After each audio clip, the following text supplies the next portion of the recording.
Welcome to Leaders in Conversation, where we explore more human ways to work with leaders that are challenging the conventional wisdom.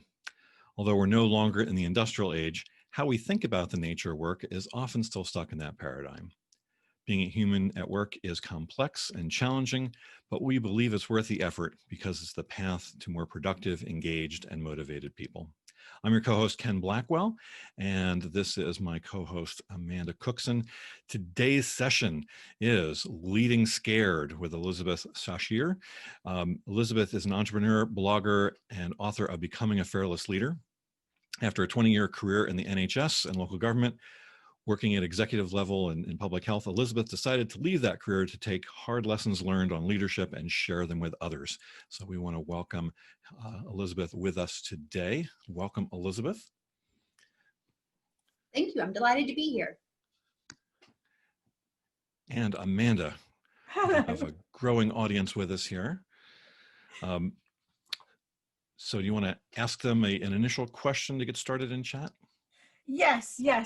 So what would be great is if everyone can put in where they've come from and also what creates the most fear for you at work. Awesome. So where you're from and what creates the most fear for you at work. And Elizabeth, we'll have you come on video with us here. I think we just had you go off and go on mute there. And bring yourself off of mute, then we can hear you. Great. So we're going to start our conversation today. Before we get into the whole topic of fear, it'd be good to tell us a little bit about how you got there and what sort of was the backstory. What led you to start thinking about fear in leadership? So what sort of is driving this passion of yours? Well, 20 years in the public sector drove it for me. So 20 years in the public sector, and I learned a lot of leadership and management lessons the hard way. And I worked in an organization that had reorganization fatigue. So it seemed like every 2 to 3 years, any of your UK listeners will probably guess which one this is, but I won't say. And it could be very, very contentious, and certainly a lot of stress and hard work, these reorganizations. And there was something that felt quite, I don't know, almost kind of small d dangerous in the whole management structure of this public sector organization. And after 20 years, I decided I'm a slow learner and I'd had enough. But I was still really interested in it and almost kind of fascinated by the behaviors that I had witnessed in these situations throughout this career in this quite large bureaucratic organization. And so when I left, after kind of decompressing for a while, I decided I didn't want to lose those lessons learned. Having come out and looking back in, I had a benefit of hindsight and insight that I couldn't see while I was in the middle of it. And I began to explore the things that I'd experienced and to reflect on the experiences I'd been through. And I decided I wanted to capture that and write it down, because at my very heart, I'm a pragmatist, and I had to make some real practical decisions and some real practical applications in what felt like to me a situation of kind of chaos and contention. And so I wrote it down in a book, and have been sharing it ever since, because I think that with a few simple tools and a few hard lessons learned, hopefully not the hard way like I did, but you can take that learning forward, life gets so much easier and you don't have to suffer through those kinds of situations. Excellent. So maybe what's an example of what we're talking about here? So when we say, fear in leadership or scared leadership, or leading scared, let's start with a definition.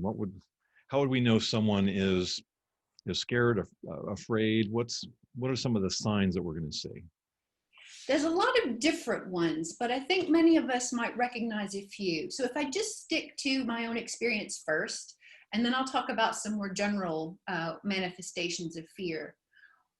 I obviously was feeling fear myself in this tumultuous organization throughout these time periods of great change. And that felt to me like not having a firm footing, not understanding the motivations of others, not feeling like someone had a rule book but hadn't shared it with me.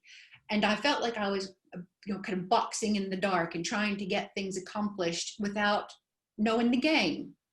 And so for me, that fear felt like, you can say fear is fight or flight, and I'm a fighter. So I felt like I was doing battle every day to understand what was going on around me. I wanted to fight the things that I felt were a threat to me as a performing professional trying to do well. And I thought there must be a way to do this right. There must be a way to achieve what I was trying to achieve. So me, that fear was about the fear of the unknown, the fear of not understanding, the fear of failure, the fear of just being so completely out of it. I wondered, what was I doing in this job, and should I be there? What I recognized when I came out and looked back is that the people who were trying to manage a lot of the overall processes, and it wasn't just the big upheaval and change processes, but the everyday ones in a public sector organization with really tight budget problems and political pressure from all around and all these other kinds of pressures, is that the leaders who were trying to lead these processes or just simply lead the organization day to day in challenging circumstances were feeling overwhelmed. They were feeling out of their depth. They had a fear of being found out, of not knowing what they were doing. The whole imposter syndrome. Someone's going to realize that as the director of finance, I can't make these numbers add up. And so I'm going to be as mean and blustery to everyone else and try to push this blame onto them because the budget's not adding up. And in reality, I should have a financial strategy and I don't have a clue. So that fear in others can be in all kinds of things like anger and hostility and defensiveness. But some of us, depending on perhaps your personality type, your fear might look quite different. It might look like timidity or frustration or being emotional or micromanaging and grabbing control of everything. So for me, I began to see lots of manifestations of behavior that I thought, actually, we're all just kind of operating out of fear. And it said a lot about the culture of this organization. I'm really interested, Ken, if I can jump in, just Please. if you can share with us a little bit about why we have fear and what's going on in our brains. Yes. So as I said, for me, I think that manifestation of fear, and again, this is for me from a very practical point of view, because I'm not a psychologist, and I'm sure there are lots of chemical things going on in there. For me, it's about that fight or flight. And you might think it's silly. I go and I sit in an office every day, or nowadays you're remote working, you're behind a computer. What do you have to be afraid of? And it's that attack on our psyche. It's an attack on our self-respect, on our confidence of knowing what we're doing. And it's very difficult, I think, to recognize it as fear. First of all, because it does manifest itself in many different ways, some of the ways I've just mentioned there. But also, I think as grown-ups, we don't expect to be afraid. I'm not afraid of my boss. I'm not afraid of my organization. I'm not afraid of these things, am I? And you're probably not in the sense of a bear chasing you in the woods kind of fear. But you do have a stress reflex, that I'm sure, I won't go out on a limb here about brain chemicals and stress chemicals and those sorts of things, but you do have a physical response to feeling like you're in some kind of combat every day. I'm trying to get this job done and everyone seems determined I'm not going to do it. Or I'm trying to do my best. Why is everyone so critical? Or it's that fear, that fight or flight of I'm either gonna go hide somewhere and hope nobody rings me or ignore the emails or what have you. Or I'm going to stand up and I'm just going to keep bashing my head against this wall, hoping things are going to be different. And neither one's very productive, but it is that kind of, that for me was what was happening to me and what I thought was happening to the people around me. Oh, I was told by, it was when I was training to be a coach, that fight, flight, freeze, fawn, those 4 options, that everybody had a sequence that they followed. So so you've said that you go to fight. For me, I'm freeze. And then if that doesn't work, I'm flight. Then I'm fawn. So I will first of all freeze and ignore and hope nothing, hope it'll all go away. Then I'll see if I can leg it and avoid it. Or I'll just be incredibly busy. and do a zillion things. Like when I'm stressed, my house is immaculate. And then I will try and people please my way out of it. And my very last option is to fight. So if I become combative, then that's me completely out of options and at my absolute worst. If anyone's ever had an argument with me, then they know they've got the worst of me. That's very interesting. One of the things that, and I want to talk a bit at some point about this idea of self-awareness. Once you know yourself and your reactions, you can get along with trying to do what you're trying to do so much better. What I've figured out is that probably right before that actual fight is I'm going to logic my way out of it. And I have found in my 20 years and even since, people hate that. So if I want to sit down with, let's say, the director of finance and logic him into agreeing my budget, giving me more money, paying for this, doing this, approving that, it really gets people's backs up. And I still struggle to adhere to the lesson that I learned, that when you try to logic people into seeing your way or making it, or overcoming their fear through logic in order for you to get your job done, that's not always a good strategy. But it's amazing the tools we pull out of our toolbox and how without that self-awareness, we might continue to use the same ineffective tool and dig ourselves into a hole. But just if stopping and just understanding and reflecting, as you've just done there, what's my reaction to fear? How do I react? When I know I'm starting to fight, I know I'm really in big trouble because that's my last resort. Hang on, I'm going to take a beat and just see what I can do here. So that self-awareness in that whole strategy is absolutely essential. How about you, Ken? Do you have a feel for what your sort of fear response is? It's a split for sure between fight or flight as the two primary. Appeasing is definitely further down the list. Fleeing, sometimes is just energy efficient, and avoiding it all to begin with.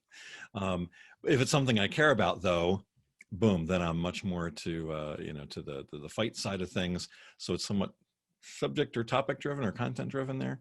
And then what was the middle one? Wait, I forgot. Fleeing, fawning, that was your appeasing.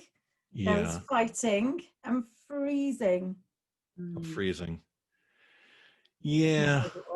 Freezing is probably my last one there. Abject terror. Yeah. So given the season, right? Halloween, good scare, going to go right to the freeze first. Like when you move the garbage can and you realize there's been a snake that was, sunning itself underneath the warm can and you're just a, foot from it, that's a, but with people, that's usually probably my last one to go with people. Shall we have a look and see what people have said in the chat about what creates fear for them at work? Have you spotted some good ones, Ken? I think Maimuna has one, not being able to continuously provide an engaging and inclusive and safe workplace environment for his team, and even persevering, right? I think we all feel like, yeah, we can do anything for a short period of time, but longevity, I can absolutely see that. May's a unending she. Conflict. Just for May, as your list, May is a lady, is a she. Oh, pardon me. No, that's okay. May, I apologize. And was there another one?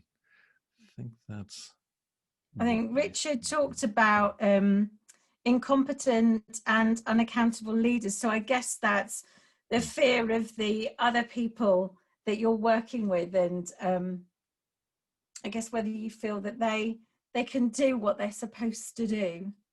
The fear of the unknown we've got here as well. What do you kind of see in your work, Elizabeth, as being those key things that people raise as fear? I think that there are two sides to it, aren't there?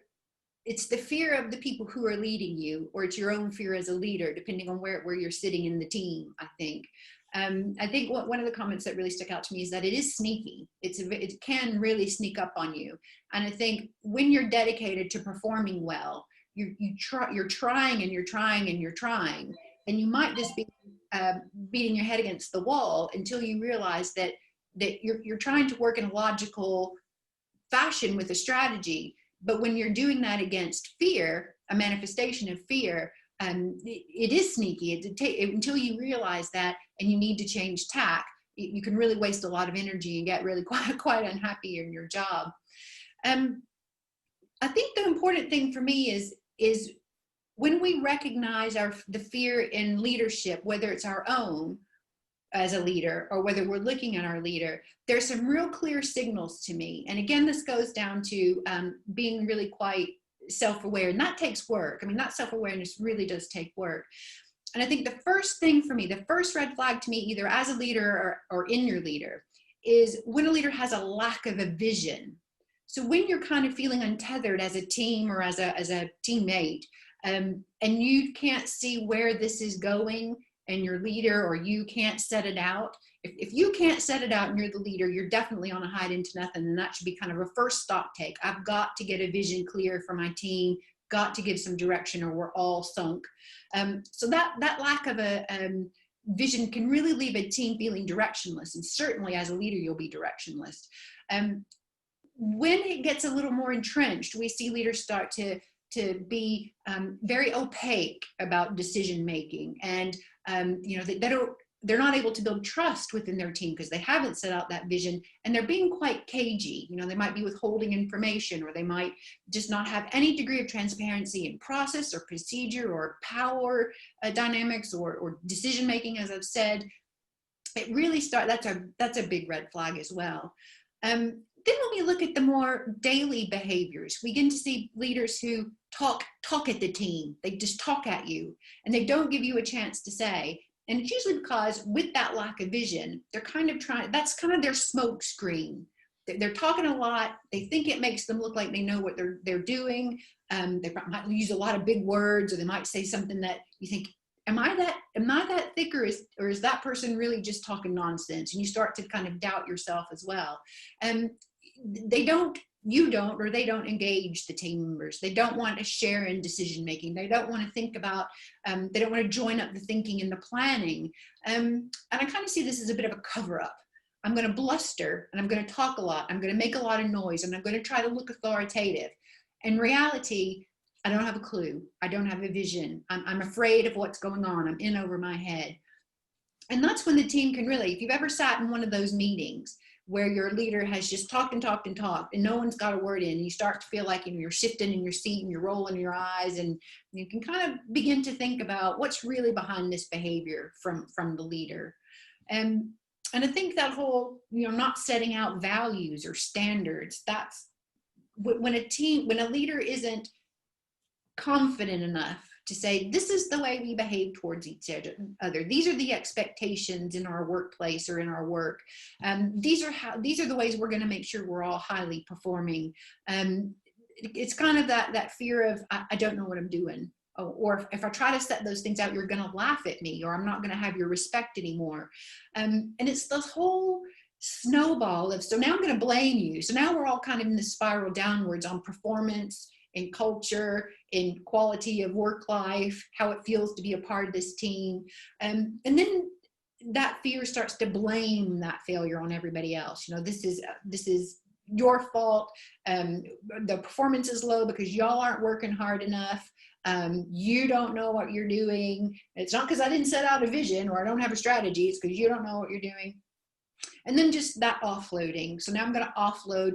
And I think one of the worst manifestations of that is when the leader starts to badmouth the team outside of that team. Oh, my team is rubbish. They don't perform well. They don't know what they're doing. And for me, the buck stops with the leader, and that fear can really start to push that performance and that blame to everybody else. And it's just a snowball effect.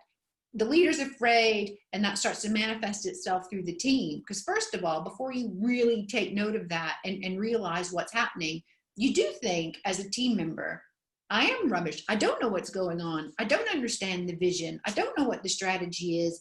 no, I didn't perform well because I really don't understand what's going on.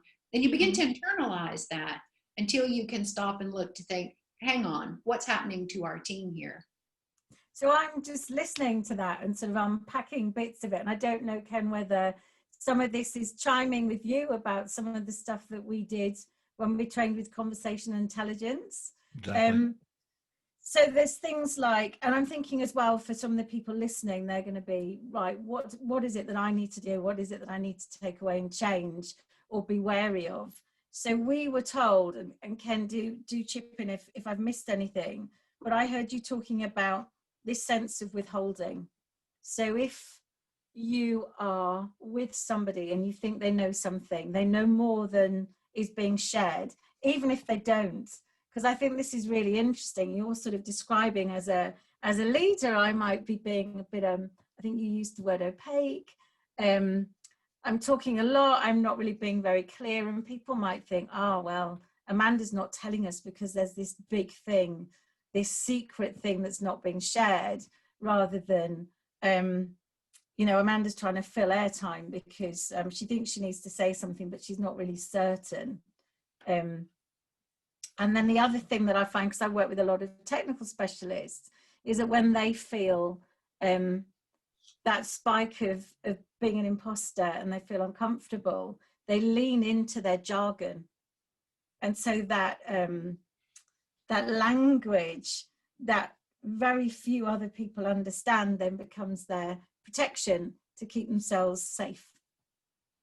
Absolutely. Well, yeah, and you know, so there's elements of trust in there, right? So if you're feeling somebody is withholding something, that's going to start to impact your trust, your connection, right? And I think from a CIQ perspective, you know, this goes back even to, you know, what Elizabeth, you weren't going to jump into, but we certainly feel free to, is brain chemistry, right? And thinking about, you know, the balance. And in CIQ, we just simplify it down to really talking about two, you know, sort of the oxytocin, good connecting chemical versus cortisol, the bad, you know, stress inducing one, right?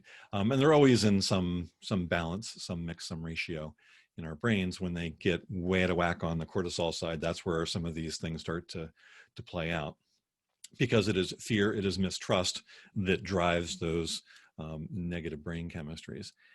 And so there's a line, right? And May has a question there about, you know, is it okay to lead scared, because I feel that way sometimes. And I think there's a line between maybe uncertainty or vulnerability, you know, being unsure, and when does that cross over to fear and to scared, right? Because we'd say that's bad, but maybe it's okay to be uncertain, right? How can we know where that line is? What are some ways we can think about how to differentiate uncertainty from fear that's leading to all of these negative things that you're talking about? I think that's an excellent question. And I think there's not a hard and fast rule, but I think, first of all, for me, it's absolutely fine to lead scared. I think it's natural. I think it's a human state. And if you're not scared at some point in your career journey, I'd be amazed if you don't find yourself in that fear at some point. So the first thing is, I think it's absolutely fine to lead scared. The issue is being aware of it and understanding where that fear is coming from. So that self-awareness, again, is my number one tool for being able to navigate these sorts of things. When you first start to see the red flags about fear, I'm avoiding my teammates. I'm talking a lot and not saying anything. I don't have a vision for our team. When you start to recognize those red flags in yourself, take stock and dig under what's the cause of that. Is it because your organization's in chaos? Is it because there's suddenly been a huge influx of work that you don't feel prepared for, you don't understand, or understand where that fear is coming from? And it could be that personal or emotional root cause of feeling like an imposter, feeling like a fraud, I'm in over my head. Or it could be a real, true, external presence of something that's causing that fear. And I just want to use the example of, as you mentioned, my previous career was in public health. And I've got a lot of colleagues and friends who are still working in public health now. They've got huge responsibilities around the current situation globally for keeping their local population safe in a pandemic. I would guarantee that there's not many of them who aren't leading scared right now, but they've got to. They've got to step up. They've got to protect themselves. They've got to protect their populations, but they've got to do it. So that line for me is about what is making me feel this fear? Is it I need to take stock? I need to give myself some professional development time. I need to do a bit of research. I need to talk to someone who I'm not having a good relationship with. Is it that kind of thing that you can readily, though perhaps very uncomfortably, address? Or is it something that's truly external that you can't really perhaps do a lot about, except for just be as prepared as you can be? And one of the instances when I led scared the most was one of the biggest reorganizations that I had to take my department through. And it was a massive legal and financial untangling, a big transfer of responsibilities and so on and so forth. And I was in charge at that time of protecting the population's health. And if I dropped a ball, there could have been real implications to local health protection or local people's well-being or this, that, and the other. Apart from the fact that I thought the organization as a whole wasn't handling it very well, and it felt like a very chaotic, dangerous environment. And I just had to do the best I could. And for me, what that meant in managing that fear was, I'm going to document all my decisions. I'm going to say them out loud. I'm going to put them in writing to the powers that be and say, this is what I'm doing in this situation. Let me know if you have any problems with that. And they were operating out of fear as well. So often I got radio silence, but I kind of covered my back, which isn't a great position to be in, but it's sometimes the best you can do. So that for me is the line. It doesn't mean that you give up and you step away and you say, no, that's too dangerous. I'm feeling the fear, I'm not going there. I mean, obviously there are times when that might be the case. But generally, you just feel that fear, you understand it, you get your tools out of your toolbox, and you employ the one that's most appropriate at that time. And if you don't know what that is, seek help and ask for it. Ask for some guidance and direction on what might be the appropriate tool at that time. I mean, Jules has asked a really great question about how long can this sort of fear and leading with fear last before you end up in that space of burnout? Well, for me, it lasted 6 years or 7 years. So when I got, in my last career, when I got my executive director level position, when I start to really feel the effects of these things, I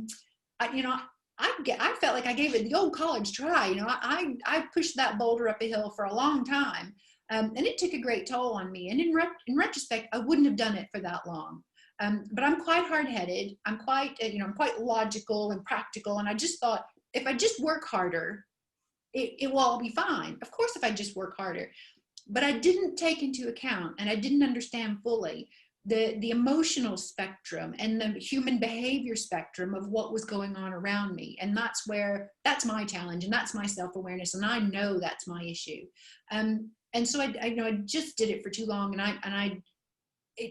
In some ways I did burn out, but I think I got out just in time before I just completely gave up the ghost. But I think you've got to watch out for yourself. You've got to protect your own health, your own mental well-being for sure. And just know that there are some lines you won't cross. When you can't face going in or getting on the computer every day, if your health starts to suffer, reach out for help, and get some feedback. Is this normal? Am I just being a wuss, or is this really a tough thing? Try to get a sounding board and get some feedback on that. But don't take it too long. So I feel like I took it too long, but do push yourself. That's part of growing and challenging yourself as a leader and growing into a role. But yes, you've got to be really aware of your own well-being. And you were talking earlier too about a distinction in terms of looking for the flags between internal and external, right? And I forget who to attribute this to, and I'm going to butcher the quote, but they were saying there's a difference between being fearful because there's a vicious dog in front of you versus the thought of a vicious dog in front of you, right? There are reasons to be fearful at times, right? In the midst of a pandemic. Those are circumstances that would generate fear. aside from that, though, if you're not facing those real sort of circumstances and yet feeling fearful, then yes, what is at play? And, this seems to have a bit of an organizational component as well, right? So if we think about that leader who isn't sure where they're going, doesn't have a vision for the future, right? If you're in that same situation, that seems like that goes to onboarding, to organizational development, to how the organization is run, because you could easily imagine a vicious cycle being created of one fearful leader leading to the next, to the next, to the next, right? So if you were to want to have, as a leader, a lens back into how do we address this? What's the root cause? Where does this sort of thing start? Do you have some insights around where we might start to look, or how we might go back to the root cause to try and break that vicious cycle going forward? What are your insights about where this begins, perhaps? Well, I have a few of my own insights, and I think they'll probably be different for everybody. And I think the culture of an organization has a huge role to play in that. I write about, in one of my blogs, I write about this fractal pattern in organizations of where at the top these sorts of behaviors and these sorts of this culture begins, and how it then flows and replicates itself throughout an organization. And I've been in those organizations where it was like the alien had invaded the whole organization, and we were all kind of bubbling in the same soup of fear and leadership and feeling the effects of it. And then starting to model that behavior, because that was the organization that we were in. And for me, that's where that self-awareness comes in. And I was kind of late to the game in this. So I've done all these kind of management programs as a public health director thing. They put you through all these things in the public sector. And I think that I probably was one of the biggest skeptics. And there are lots of self-awareness tools out there. So for me, the insight was, once I learned what was my behavior, what was internal to me, what my responses were naturally, once I realized those and recognized them, then I began to be able to see the external from the internal. And I could say, that person's just having a bad day. They're operating out of fear. That's their issue. I need to get my job done. Or what is the best reaction in this situation? Was that helpful and productive, Elizabeth? Well, no, it wasn't. So one thing I want to say about self-awareness is there are a lot of tools out there, and there are a lot of us, and I'm probably me included in the beginning, that are quite skeptical of them. So I'm just going to mention one, not because I endorse it, because it was one that I found was sneaky in helping me understand my own self-awareness. So I'm going to talk about Myers-Briggs, because Myers-Briggs talks about when you get in a bad situation, you get in the grip, and all of your worst characteristics come to the fore. So for me, it took me a really long time to recognize that. So I get ever more logical, ever more practical. I get very repetitive to say to this leader, you're not seeing logic, you're not being reasonable, which, as I said, most people really hate it when you say that to them. They really don't like that. So take any self-awareness tool, and even if you go through one, I have been through some that I thought were the biggest hokum that ever were, but there was such value in that. As I was ripping these tools to shreds, these other ones that I didn't appreciate to shreds, I was still learning a lot of self-awareness. I was still getting a lot out of understanding my own behaviors just from my reaction to the assessment, or to the program, or to the focus group, or whatever method was being used for that self-awareness. But I can't stress enough what I think is the importance of that. And I write a lot about that, about self-awareness, is once you know what's you, and once you know what's not you, you can get very far in your strategies and your toolbox of trying to do something about those situations. So one of the things when we talked, sorry, Ken, when we talked about this talk, Elizabeth, you said that you had some tips and some guidance for people who, if they were listening to this and thinking, yes, my obnoxious, horrible boss, my idiot leader who I have to work with is definitely scared. I can see the fear. What do you do?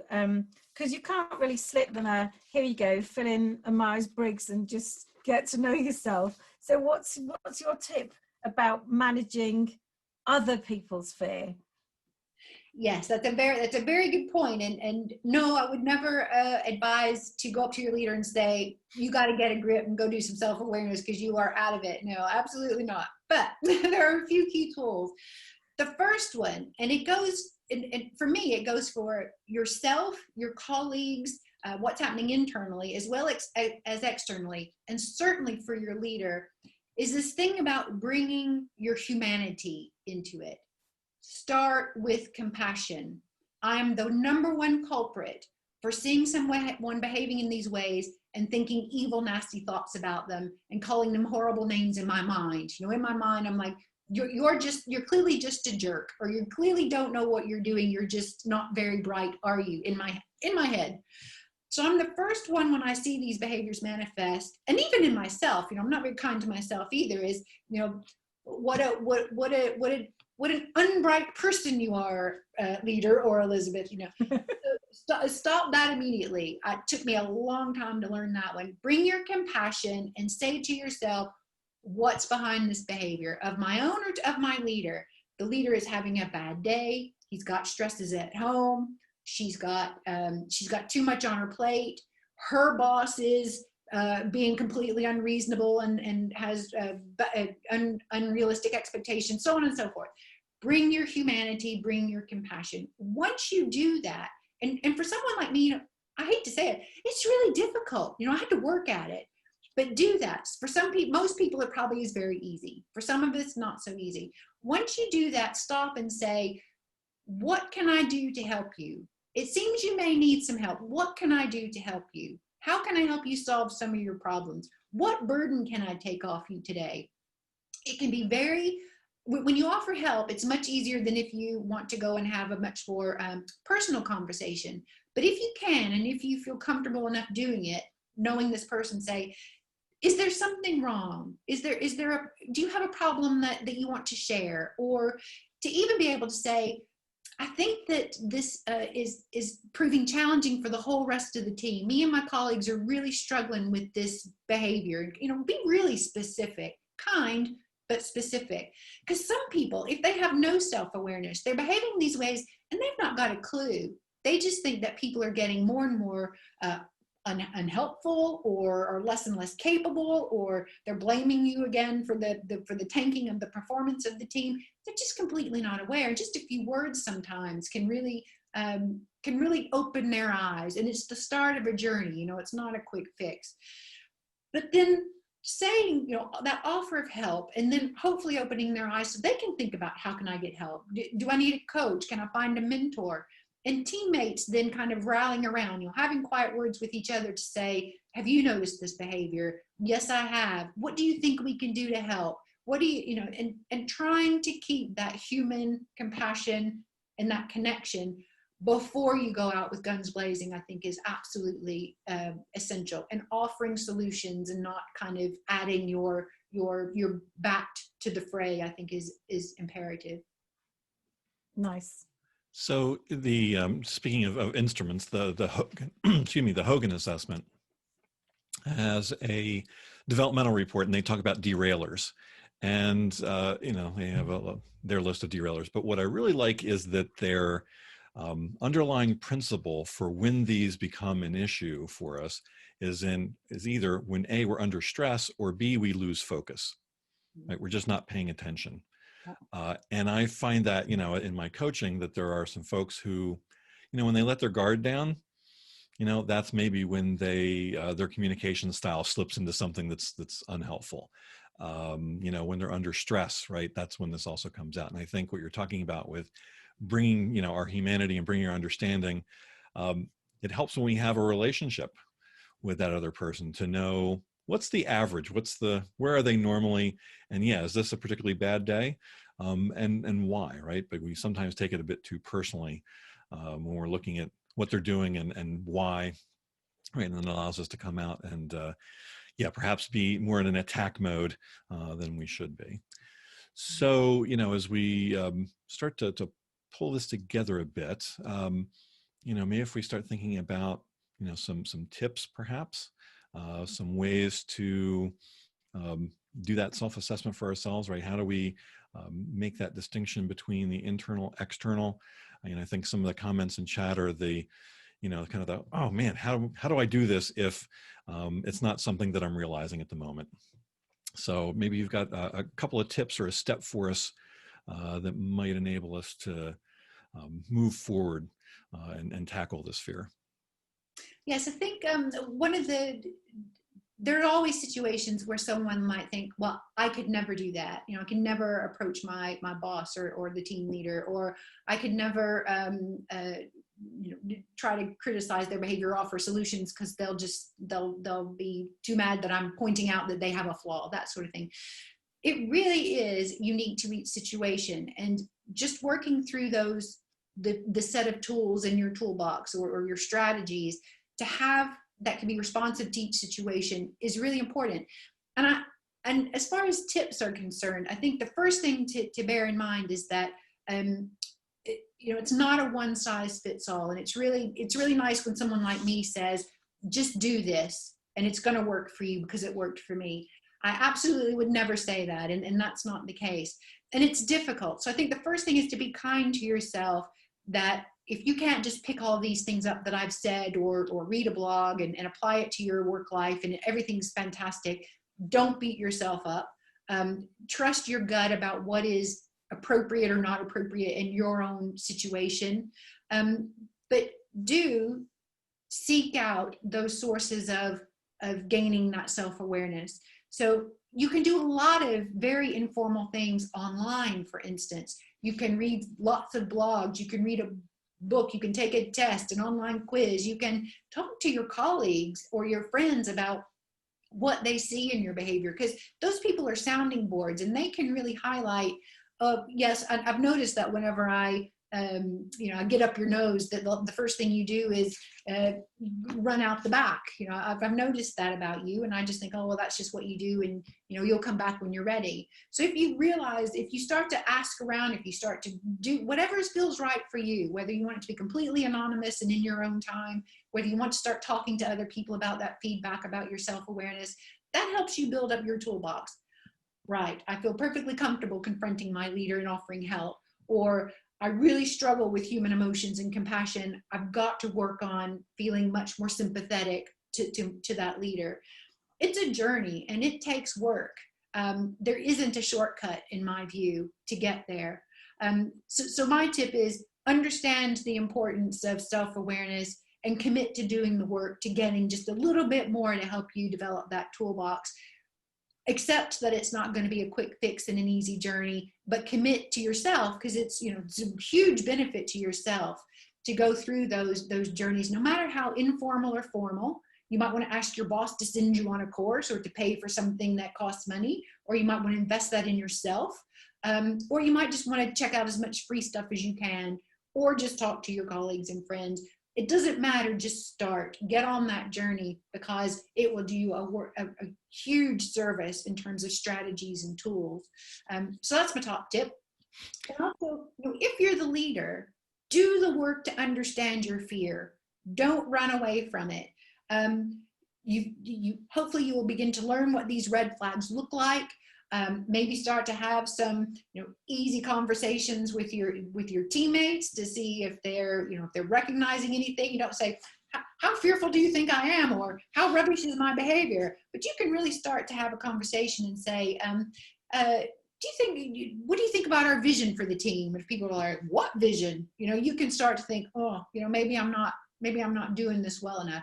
So recognize that in yourself, and then start to think about what sort of solutions you can do to mitigate those things. Right, I'm going to sit down, I'm going to create a vision. Actually, I'm going to get my team together. I'm going to ask their opinion. What do they think is the best strategy for the coming year? What goals do they think we really want to achieve? Where do they think our performance isn't very good right now? What investment do they think that we need as a team in team building, or in what skill sets, and begin to open up and have those dialogues.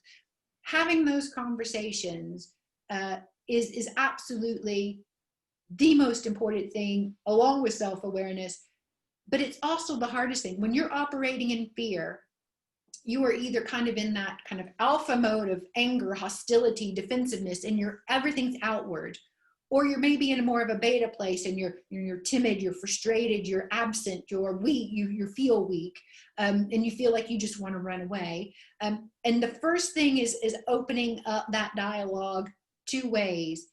Is the hardest thing, but the most important thing, to start acknowledging that fear. So if you're a leader, acknowledge the fear, commit to doing something about it. If you're in the team, ask what you can do to support that leader. Don't just call them a jerk to everybody else. Don't think horrible thoughts about them in your head, like I haven't learned to not to do, but offer support, and in a way that makes you feel safe and comfortable, but that's proactive and actually constructive. Excellent. Yeah, because I think you touched on kind of both the self piece of that, and then as the leader, what you do in your team and how you can draw them in. And so there's some really good tips there. Thank you. And I know Amanda wanted to ask. I did, yeah. So I wanted to talk to you about just this concept of a human workplace, because I've been talking to lots of people about that. And what strikes me is that if fear is a natural part of being human, how do we create this space where we can all be our full self, be our human self, have a human friendly workspace, and yet still allow that fear element to be a part of it? I think it goes back to Ken's point about kind of that fractal pattern in an organization, leading from the top, setting the tone, setting the culture. It can be very challenging, particularly if you're not a leader who's done that development work on themselves, to start to open up that conversation. But that's where it starts. It starts by the leader saying, I don't know. I need help. Can we do something together? Please tell me what's wrong or what's not working well, or what you would like to see improved. Most people just don't want to know that. They don't want to know that the teammate is sitting there thinking, you don't have a vision. We don't know where we're going. We don't know why we come in every day. But when you open yourself up to hear that, you begin that compassionate dialogue where someone says, we need a vision. So you can say, I don't know what that vision should be. Can we sit down and talk about it? Can we create this vision together? And yeah, depending on your personality, it can be extremely challenging. Some people might find it impossible. But as the leader, when you're trying to set that culture, then recognize that, take it on the chin, and get someone in. Get someone in to lead that discussion, and get the value from that, even if you're not one who can say, I can't do it, I need help. So starting that from the top, opening up the dialogue and welcoming in that conversation, you won't improve otherwise, in my view. There's one other thing that's just sort of sticking in my brain a little bit, and that's this whole notion of our comfort zone, and that everything that we do that's within our gift, that's our day-to-day, that doesn't give us that kind of growth, is comfortable, and everything that's a stretch will have, by its very nature of being out of your comfort zone, be uncomfortable, and there will be an element of fear to it. So we've talked about some really big fears, but what about that kind of day-to-day discomfort of moving out of what's comfortable and into that sort of challenging growth zone? What's your sort of views and thoughts around that? I think they're the very human things. I don't want to be laughed at. I don't want anyone to think less of me. I don't want to lose their respect.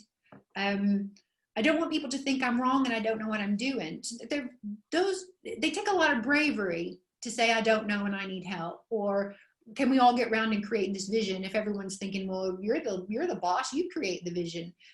Most people do appreciate the dialogue and want to be involved, but it's those little everyday challenges that require you to step up and be brave, that can make or break you. And once you start to break those down, and most people want to be helpful. They want to be involved. They don't want to see you struggle or suffer, because they know if you're struggling or suffering, the team isn't doing well, and it's not very much fun. It's not very pleasant to come into work every day or to be a part of that team. So it's those smaller challenges that affect our everyday well-being at work and how we feel about our jobs and the roles that we play. And they're all sat there underneath the giant fear of I'm going to lose my job because my boss is going to figure out that I don't know what I'm doing, or everyone's going to find out that I'm a fraud and I should never have been in this position anyway. And it's just, again, it's about bringing that humanity, and it can be really tough depending on your personality. And it's just doing that first thing, that one small thing, the first day, that really can open up the floodgates, I think. And I think that connects with the concept of co-creation that we talk about so much in CIQ and conversational intelligence, that that this should be a partnered thing, right? And doesn't have to be. And in fact, often when it is one way or top down, it tends to be less than it could be. So, I think that's an important part of that human workplace, is that concept of co-creation that you're talking about, right? To put a name to those conversations and the openness that has to come from that. Absolutely. And that's one of the things that in all my jobs, all my roles as a leader, I fully believe in a very transparent and kinetic way of getting that shared vision. So I often run workshops on a whiteboard, and we're all going to look at the same thing. If we're going to create a mission statement, we're all going to have a go at drafting it, look at the same thing, and correct and challenge each other and try to make it as good as we can. So for me, that's really important, that idea of co-creation. Otherwise, you're just an automaton coming in and trying to serve something that you might not even fully understand. When everyone has that vested interest, performance really, really improves. I'm just looking through the chat and making sure that we've not missed anything. And something that May kind of talked about earlier was this kind of concept that at the moment we're in this kind of VUCA world. We've got all of this uncertainty, and I guess that's going to have its toll on leaders. And so what's your view about the expectations that we have on our leaders at a period of time when it's very difficult to kind of have any certainty? Two things. I think that the first thing, it goes back to that humanness and compassion. We are all working in challenging times. And regardless of the situation, no leader is going to get it right 100% of the time. We've got to be a bit forgiving. We all are trying to do our best, and we need to treat each other as such, as humans, and we're going to make mistakes sometimes. And it's interesting, it's just reminded me that one of my most read blog posts is about that the idea of, why do we set our leaders up to fail? Why do we think they have to be infallible and can never make mistakes? And why, when they make a mistake, do we jump on them and criticize them? And in the organization, the public sector organizations I've worked in, that was a very rife characteristic of the culture, is you weren't allowed to make a mistake. No one was. And if you did, it was a very painful process of it being called out and what people said about and what people thought about it. Whereas this idea of, we'll learn from our mistakes, we'll help each other grow through these mistakes, and we'll just simply, going back to that idea of compassion, just realize we all do it. As long as your leader as a leader, you're trying to do your best, you're not shirking your responsibilities, you are trying to help create a vision and steer the team and support everybody, make sure people have the skills and tools and resources they need to get their job done, that people get feedback about what they're doing well as what they're not doing so well. That should be enough, that if, when you make that occasional mistake, your team will stick by you. And my most successful teams have been those where we had that united front. We all watched each other's backs, and when we were in a team situation, we could go at it like cats and dogs. I could say, it was really naff that you dropped the ball on that because it really affected the project, and blah, blah, blah. And we could work through those issues respectfully and constructively and offer help to each other. But as soon as we left that team, we had that united front. I would never say a negative word about a teammate outside of that, because you give away your power as a team when you start to trash on each other or criticize each other outside of that. And that whole idea of building a united front. We're not infallible. We're not perfect. We're not going to pretend like in our team we're all rosy and happy and everybody's 100% perfect all the time. But we're gonna have each other's backs, and we're gonna project a nice, strong, united, highly performing image out to the world, because we're going to do the hard work internally to make it true, not just an appearance. And, you know, it's goes back to some of the basics, right? Like if you don't have trust, if you don't have relationships with your team, it doesn't enable you to have those, you know, productive conflicts, right? Where you can focus on issues and not have the conflict be about personalities, right? That's Patrick Lencioni's, you know, 5 dysfunctions of a team model, right? So as we're pulling this together here, let's maybe think about a couple things. One, if folks were really intrigued by this, where might they go to find out more about your work, to maybe read some of those blogs that you were talking about? Where should people go? Right. I have a blog on Medium. So if you don't know the publishing site platform Medium, it's just my name, Shassere, on Medium, and all my blogs are there. I tweet my blogs out at Startup Liz on Twitter. So there's a friend link that I put on Twitter. So sometimes the blogs are behind a membership wall in Medium. Not all of them, but some of them are. But the ones on my blog are all that I put on the tweet, are always the friend link. That means they're free access and you can go straight to the blogs. Also, I have a book that I've written, and you can find that just about anywhere, I guess, but certainly on Amazon or on my website, elizabethchassere.com, you can find my book. And I'm very open to dialogue. So if anyone has any questions or comments, or definitely constructive criticism, I'm happy to be open to it all, and would love to engage with anyone who might be interested or who wants some more information. Brilliant. Excellent. Thank you so much. Thank you. This was an awesome conversation. And again, folks, if you wanted to get a review of this, this will be posted to our YouTube channel, and we will be putting out a compilation of all of this. Next week, it is already episode 5, hard to believe. We're going to be talking with Alex Smith about the uncomfortable truth about success. Alex is the founder of Basic Arts and a strategist who helps businesses carve out positions in their market with no competition. So if you'd like to have a business without any competition in your market, please come and check us out. So thanks again, Elizabeth, and thank you all for being here today, being part of our audience. It really is a lovely thing to have all of you participate, get your questions and all of that. And we will see you next week. Take care.